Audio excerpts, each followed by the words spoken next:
સચ્ચિદાનંદ, જય સચ્ચિદાનંદ.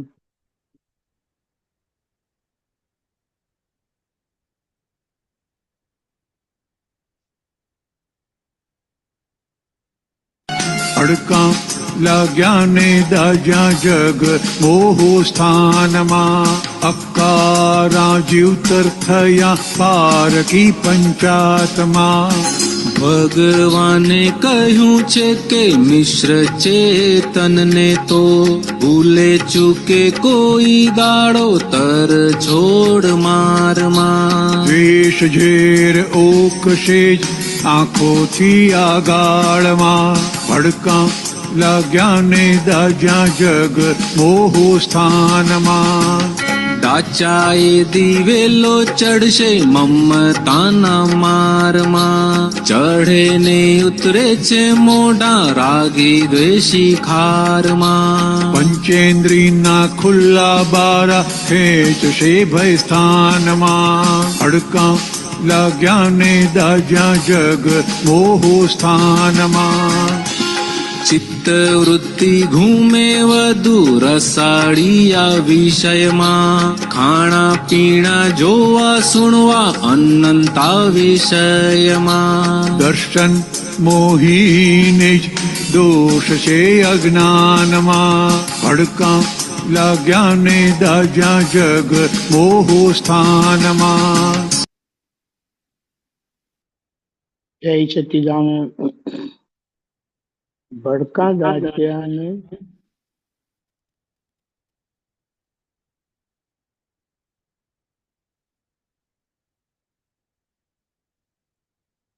ભડકા લાગ્યા ને દાજ્યા જગ મોહ સ્થાનમાં. હવે આપણે શું કહીએ, આ સંસારની સુખ, સંસારની માથાકૂટ આપણે કહીએ ક્યારે નહોતી. એટલે હવે આપણને દ્રષ્ટિ મળી છે, તો આ પરથી દાદા આપણને જાગૃત કરાવે છે. એમનો કશે ને કશે આ જબરદસ્ત સત્સંગ કર્યો હશે, એટલે આજે આપણે જોવાનું આ જ્ઞાન મળ્યું છે. તો આપણું જીવન સહજ થયું છે કે ઊંચાટમાં રહે છે?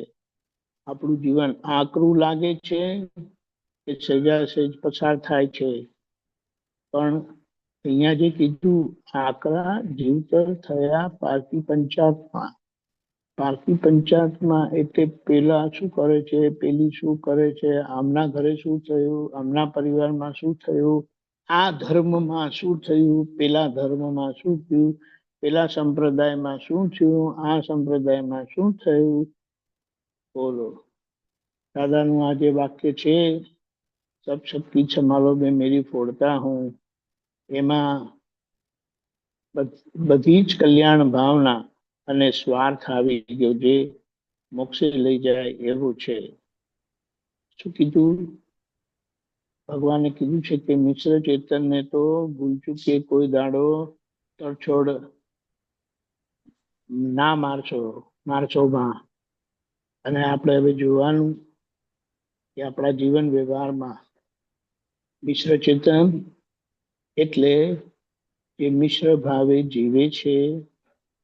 હું કરું છું અને હું જાણું છું એવું.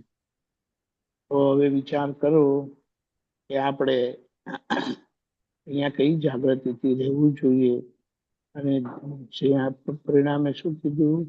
એ જે ઉપસે જ આંખોથી આ આડમાં. બોલો, એટલે આપણે શું કહીએ કે મિશ્ર ચેતન જોડે જાગ્રત રહેજો,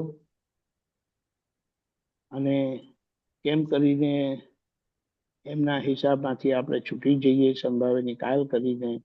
એટલે સંભાવ નિકાલમાં એક સમજણ એમ પણ કહે છે, જે તે રસ્તે રાજી કરો, જે તે રસ્તે ફાઇલ ઊંચી મૂકો, જે તે રસ્તે એમના મનનું સમાધાન કરીને નીકળી જાઓ, સાચા ખોટાના આગ્રહમાં ના રહેતા. એટલે આવી સરસ સમજણ આપી છે. આપણે સમજણથી જીવી જવાનું છે. આપણે શું કહીએ આગળ બહુ સરસ કીધું છે કે જ્યાં મમતા છે, મારાપણું છે, આ મારા છે ને આવા છે ને એમ, તો ત્યાં એમના ચહેરા પર કવિરા છે તો બારે પાછા બાપી જે ડાચા દિવેલો ચડશે. એટલે જે આપણું નથી, તે આપણું ક્યારે થવાનું નથી, જે આપણું હતું નહીં, જે આપણું છે નહીં, જે આપણું ક્યારે થવાનું નથી, એ પોતાની પ્રકૃતિ માટે કીધું છે. તો બીજાના મન વચન કાયા આપણા ક્યારે થવાના. એટલે ચડે ને ઉતરે એવા એ મોઢા છે, કારણ કે રાગ દ્વેષ વાળો ખાર છે, એટલે રાગ દ્વેષ વાળો હિસાબ છે. તો કઈ કે આ પંચેન્દ્રિયના ખુલ્લા બારા, એટલે કે પંચેન્દ્રિયના ઉઘાડા તોફાનમાં, અસરોમાં આપણે પોતાના માટે તકલીફ ઊભી કરવા જેવી બિલકુલ નથી. દરેકને એમની રીતે જીવવા દો, એમના શ્વાસે જીવવા દો. આપણો જીવન વ્યવહાર એવો નહીં હોય કે સામાના શ્વાસ રોકાય કે સામાના શ્વાસ ખેંચાય. એટલે આપણે એવી રીતે જીવી જવાનું છે. અને મોટી વાત, દાદા ભગવાન આપણી વચ્ચે રહ્યા અને એવી રીતે રહ્યા કે આપણો શ્વાસ ક્યારે રૂંધાયો નહીં. આપણા ઉલ્લાસ દિવસે ને દિવસે વધતો જ ગયો, એમના માટેનો પ્રેમ વધતો જ ગયો. અને દાદા માટેનો પ્રેમ એટલે એ પોતા માટેનો પ્રેમ છે, જીવ માત્ર માટેનો પ્રેમ છે.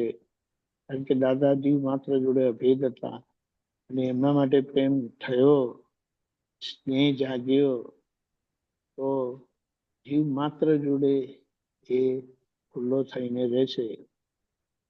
પછી આજે વાત કરી છે, ચિત્તવૃત્તિ ઘૂમે છે રસાળિયા વિષયમાં, એટલે પાંચ ઇન્દ્રિયોના વિષય, અને તેમાં પણ સ્ત્રી ને પુરુષ વિષય, એને પાર કરવું આ જ્ઞાન પછી અત્યંત સહેલું થઈ જાય છે. એટલે ત્યાં જ્યારે આપણે ખાવા પીવામાં જાગૃતિ આવતા આ અનંત વિષયો જે છે પાંચ ઇન્દ્રિયોના, તે આખું એમાંથી નીકળી જવાશે. શું કીધું? આપણને અજ્ઞાન નથી રહ્યું. આ અજ્ઞાનની વાત કરી છે દર્શન મોહિની, કારણ કે આપણે ચારિત્ર મોહ વાળા થયા. હવે દર્શન મોહ ગયો, ચારિત્ર મોહ રહ્યો, અને એ ચારિત્ર મોહનો ઉકેલ આજ્ઞામાં રહીને એ પરિણામ, કર્મનું પરિણામ જે ભોગવટો આપે સારા ખરાબનો, એ બંનેને સારી રીતે ઉપયોગપૂર્વક જોઈને એમાંથી નીકળી જવાનું છે. એટલે અજાગૃતિથી અસરો છે, જાગ્રત રહીને શુદ્ધ ઉપયોગથી જોયું તો આ ભોગવટામાં આપણે એની અસરમાં નહીં આવીશું અને છૂટી જવાશે. આ પદના 3 ભાગમાં આપણે એનો વિસ્તાર કરીશું. થોડી સમજણ આગળ લઈશું. જય સચ્ચિદાનંદ. આખા